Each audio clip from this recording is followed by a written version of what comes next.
CBSN political reporter Caitlin Huey-Burns joins me now from Des Moines, Iowa. So, Caitlin, you've been on the road with these candidates in Iowa. What are folks on the ground saying? Who do you think has the biggest showing of support based on what you've heard on the ground?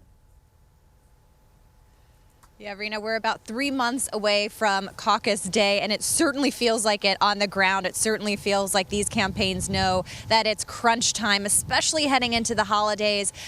These candidates are looking to first show their ground organization. A big test of that came last night. I will say that, looking at the crowd sizes and the cheer sections, which are organized by the campaigns, it looked like Pete Buttigieg and Elizabeth Warren had the biggest, kind of most organized crowds.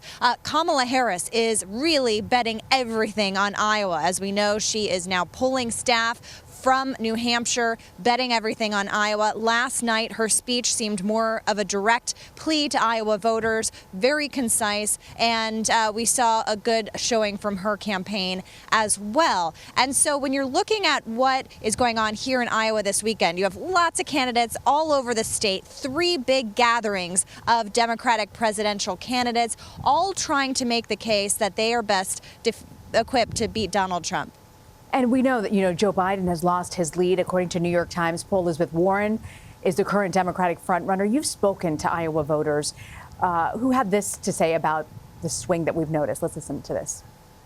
I guess I feel a little loyalty to Joe Biden, but, I think I'm starting to like the other candidates a little more. So right now, Elizabeth is probably the top one. She has a lot of ideas that she just seems like she can get a lot of things done. She's not afraid to take on, the issues. Well, on Friday, Warren released her Medicare for All plan. How are voters there in Iowa responding to her announcement of how this is going to be paid? Yeah, that was an important moment for the Warren campaign, who has been facing questions for weeks and weeks about whether she would raise taxes on the middle class. It's something that she hasn't really had an answer for in past debates, while Bernie Sanders has, acknowledging that his plan would increase taxes for the middle class, but lower premiums, which he says are the most important things. So when I was here a couple of weeks ago talking to Warren supporters, a lot of them said that they trusted in her plan, that she would come out with something that satisfied their interest. I've talked to other voters, though, on the ground over the past few weeks, and some are all in for Medicare for All. Others want a more moderate approach, and that's something that Mayor Pete Buttigieg has been pressing on the ground here, trying to seek that moderate lane. And we've seen his campaign on the rise, kind of going toe-to-toe with Joe Biden and Bernie Sanders here. And as you mentioned, you were talking about Buttigieg and those crowds that are circling around there in Iowa, the turnout there. But he's not also just on the ground. The polls are showing that he's climbing as well. You asked one of the supporters what makes Buttigieg stand apart from the rest of the candidates. Here's what they had to say. I love Uncle Joe. He's been a favorite of mine for a long time. But I'm in the same decade as Bernie and Elizabeth and Joe. And it's like, okay, it's time for us to let someone else come in and really take care and do stuff. We're at a point now that we're going to have to rebuild a presidency after what's there.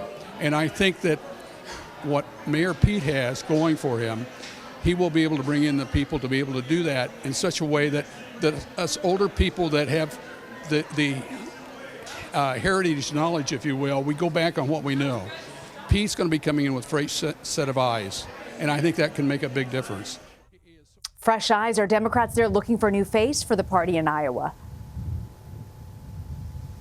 I thought that conversation was really interesting and told us a lot about what we're seeing here, that there is a deep and abiding love for Joe Biden. Every time you ask a voter about Biden, they say, oh, I love Uncle Joe, as you heard that voter say. But you always hear that they're interested in someone else as well. And the generational argument is something that Pete Buttigieg has been trying to press, especially here on the ground in Iowa. Not only able to set that contrast with Trump, but also trying to set that contrast with others in the field. And that's something that I think we're going to see more of from him. And so it's interesting to hear of how voters are assessing these candidates. They tend to like them all, but they're now trying to kind of focus and come up with a group of candidates that they like. And Pete Buttigieg is going to be on a bus tour all weekend here in Iowa. We'll be joining him on Sunday and later today as well, seeing kind of what the reception will be like for him here. And Beto announced announced on Friday night that he's going to drop out of the race. So what's really been the reaction in Iowa? What are folks saying? And does this signal the other candidates on the trail might be dropping out as well? It does raise this question about how other candidates who are polling lower in the field, can they sustain their campaigns when we're 3 months away from the caucuses? We saw that Kamala Harris had to readjust her campaign, trying to focus here in Iowa. We've seen other candidates, Michael Bennet, Steve Bullock, and others, not able to make that debate stage, and that's had a real effect on their campaigns. And that's been something that we've been noticing over the past several months, is how critical these debates have come to shaping the field, because you have to get a certain number of donors, you have to get a certain number in national or early state polls, and that's really challenging for these campaigns. So this was a struggle to really break through, and it also speaks to an added challenge I think that candidates have over the next several weeks and months, potentially, with the impeachment inquiry going on. It's kind of overshadowing everything, making it extra difficult to really break through and get your message out. And before you go, Caitlin, I want to talk to you about this Iowa voter you spoke to. She said she would make up her mind on who to vote for come 2020. She had an interesting take. I'm going to play for you her reaction. I have no idea. I have a couple months left, so. No idea. Is that a common theme that you're hearing out there with the Iowa Caucus, Caitlin?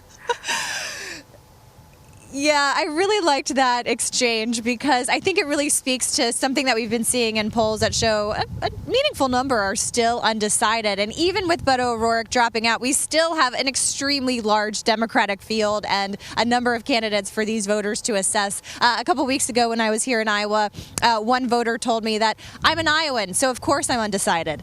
So I think that's something that's important to keep in mind, that yes, we're starting to see the field develop into a top tier, kind of coalescing around a group of candidates, but that a lot of these voters are still trying to make up their minds. So events like last night and candidates being here today, of course, around the state, that's kind of what they are trying to accomplish, to get these voters to commit to caucus for them. Caitlin Huey-Burns on the ground in Iowa. Caitlin, thanks so much for joining us.